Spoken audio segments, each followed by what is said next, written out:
bon, je vais faire vite avant que ça repleuve. Ça a l'air de s'être calmé. Le vent également. Bon, ça va, ça pas sorti pour rien. Ah, de toute façon, alors là, pas sorti de l'après-midi, je dormais pas avant 4h du matin. Ça, même en prenant quelque chose, c'est comme ça.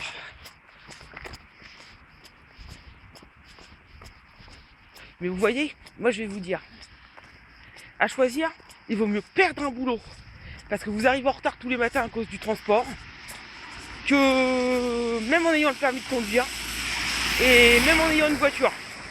Tant pis, vous perdez le boulot pour ça, le patron il n'avait pas à vous licencier pour ça. Surtout si vous aviez des bulletins de retard. Alors évidemment, le problème c'est qu'à mon avis, là encore il y a eu de l'abus. Il faut savoir que la SNCF dispose d'un numéro spécial employeur qui est toujours en vigueur, du reste. Donc allez regarder les horaires de train ou envoyer quelqu'un d'autre regarder les horaires de train pour savoir si la personne dit la vérité. Je vous le dis, ça sert à rien. Parce qu'en plus, n'importe quel pirate peut s'amuser à vous modifier les horaires de train sur internet et vous mélanger de lignes pour faire croire que la personne avait des trains. C'est ce qui s'est passé pour moi. Alors, est-ce que ça venait d'un pirate? Peut-être même pas. Peut-être tout simplement que les gens, ils ont lu la mauvaise ligne. Ils ont regardé Hermont-Aubonne au lieu de regarder Chaumont avec Saint. J'ai Paris-Gisors, je sais pas quoi. Ou ils ont regardé Paris-Conflans, Mantes, au lieu de regarder ma ligne. Ce qui fait qu'ils ont pensé que, bah oui, la ligne J égale, il y a des trains, alors que les trois lignes sont bien distinctes, et ne se recoupent qu'à partir de Pontoise, voire même Conflans. Mais sinon, c'est tout. Ou se séparent dans le sens inverse à partir de Pontoise ou de Conflans. Juste comme ça, petite info, hein. Petite info trafic pour ceux qui connaissent pas bien les transports en commun, ou ceux qui vivent à Paris et qui ne connaissent pas ce genre d'aléas.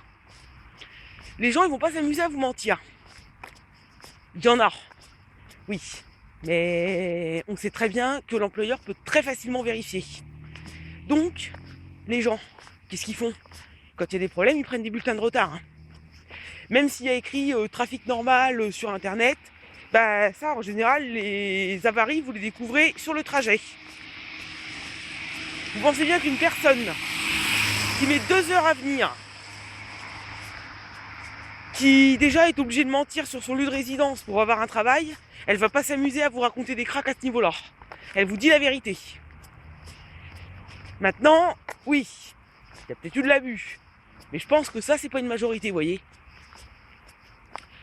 Et ben, à choisir, vous laissez l'employeur vous licencier pour ça. Tant pis, hein. Il part du principe que vous êtes en retard tous les jours. Que le soir, eh ben, c'est la course parce qu'à 17h vous devez partir. Sinon après vous rentrez à 21h ou à 22h. Que le lendemain matin, il faut quand même y retourner. Vous le laissez vous licencier pour ça. Bah ça c'est pareil. Il est assuré de perdre au prud'homme. La personne a fait un bulletin de retard. Vous avez vérifié auprès de la SNCF. Pourquoi vous n'avez pas vérifié? Alors que vous avez un numéro spécial pour ça. Ouais.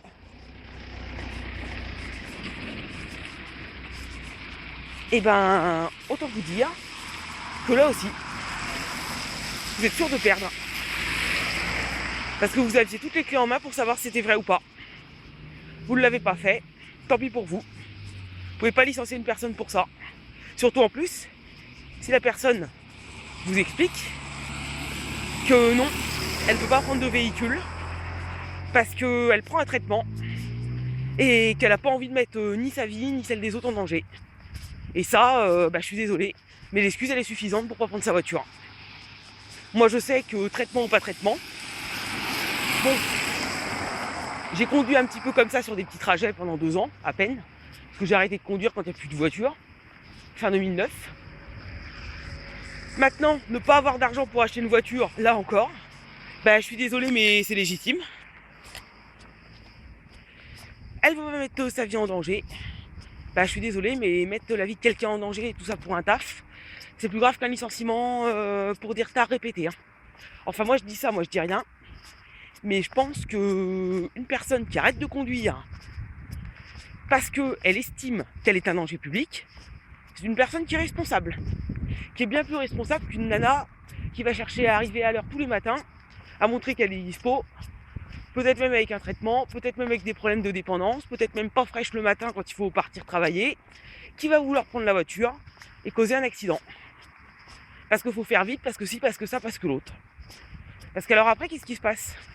Eh bien, il se passe ce qui s'est sûrement passé dans ma famille, où on a été pris dans un accident, un carambolage volontaire, où on a peut-être déjà eu des problèmes alors qu'on était en tort, qu'on avait peut-être un taux d'alcoolémie supérieur à la moyenne. Résultat, qu'est-ce qu'il a fallu faire? Se débarrasser des véhicules, mais voilà comment. Se faire toute petite partout. Parce que on a peut-être retrouvé en plus des pets faits de ci de là, où on n'avait ni laissé nom ni laissé adresse, en pensant qu'on n'allait pas être vu. Malheureusement pour la personne, on a peut-être dû finir par retrouver. Ça, de toute façon, je vais vous dire. Alors, ça nous lance sur une toute autre polémique, la dissimulation de preuves. Non mais là, c'est un peu la police, hein. C'est pas mon domaine. Je ne suis pas de la police du tout. Même si dans ma tête, des fois, il y a un petit peu des délires d'espions et tout, je ne suis pas de la police du tout.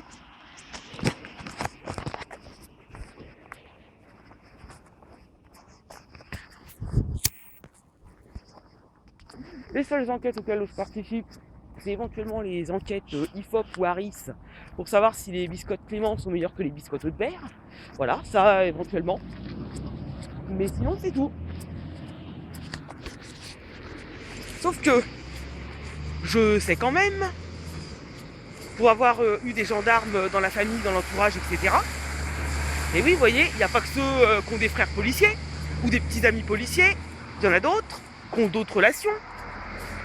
Et en plus des relations de gens qui ont travaillé notre époque, donc qui ont connu en plus les avancées en matière de recherche, qui ont vu les progrès qui ont été faits, donc à qui il ne faut pas la faire.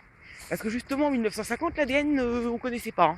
Enfin, on connaissait, mais on n'exploitait pas comme maintenant, certainement pour des enquêtes. Donc, il fallait se baser sur d'autres moyens. Et des affaires, on en résolvait. Des plus grosses. Hein. Enfin, du moins certaines qui étaient plus grosses que ce qu'on peut trouver maintenant. Donc, le grand truc, c'est quand on a fait quelque chose, qu'est-ce qui se passe? Se rapprocher de personnes ayant certaines compétences en la matière pour dissimuler ou faire disparaître des preuves. Des preuves qui sont accablantes. Alors là, je vais vous dire, ça ne marche jamais. J'ai jamais essayé de le faire, personnellement, parce que moi, j'ai rien à cacher. Au pire, annuler des boîtes mail, mais bon, de toute façon, annuler des boîtes mail, oui, bon, d'accord, ça disparaît de l'écran. Mais comme de toute façon, les supports réseau conservent vos données, ça réapparaît. Mais bon, faire disparaître des boîtes mail, oui, 3 photos dessus. Mais bon. Ou pour plus être harcelé par telle ou telle personne. Oui, éventuellement. Alors au moins, remarquez, vous avez la paix. Hein. Mais ça, l'histoire de vouloir... on pense pouvoir désosser une voiture. On pense pouvoir broyer un téléphone. Le perdre. Alors ça, vous savez, faut pas toujours miser sur des gens malhonnêtes pour le prendre, etc., etc. Parce que moi, j'ai eu le cas.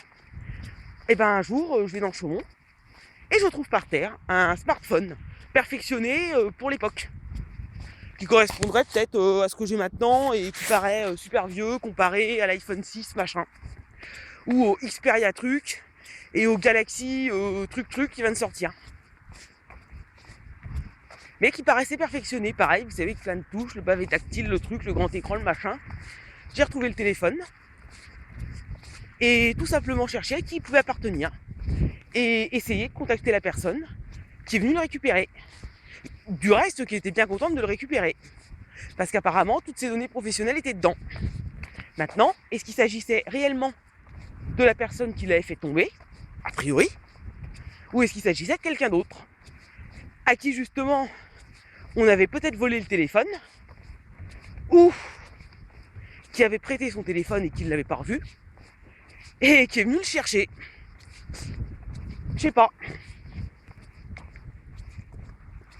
Ou alors, justement, j'ai peut-être retrouvé le bon propriétaire, mais qui ne voulait surtout pas qu'on le retrouve, ni qu'on retrouve son téléphone. Ah oui, mais moi je sais qu'une autre fois j'ai trouvé un portefeuille. Et ben, je l'ai ramené gentiment à la gendarmerie. Et oui, je pense qu'en fait, on mise sur la malhonnêteté des gens, en se disant, un téléphone, la personne va le garder, un portefeuille, et tout, va prendre l'argent, va prendre les papiers, et va acheter le reste. Oula! Et ben avec moi, vous êtes tombé sur un os. Parce que c'est comme ça que finalement, et ben, on retrouve des propriétaires qui avaient fait exprès, ou alors des gens qui avaient volé des portefeuilles ou des téléphones. Mais vous savez, toujours se méfier ça. C'est pareil, vous avez accidenté votre voiture. C'est de votre fait. Donc vous vous dites, je vais le mener chez quelqu'un qui n'est pas déclaré. Comme ça, il n'y aura pas d'enquête. Et puis vous avez des petits malins comme ça, qui en fait font en sorte que la voiture soit repérable. Alors ça va être un rétroviseur violet, ça va être des jantes rouges, ce qui fait que le véhicule, ça le rend repérable en cas d'enquête. Tout en signalant votre véhicule et signalant votre venue pour essayer de faire des travaux comme ça au noir.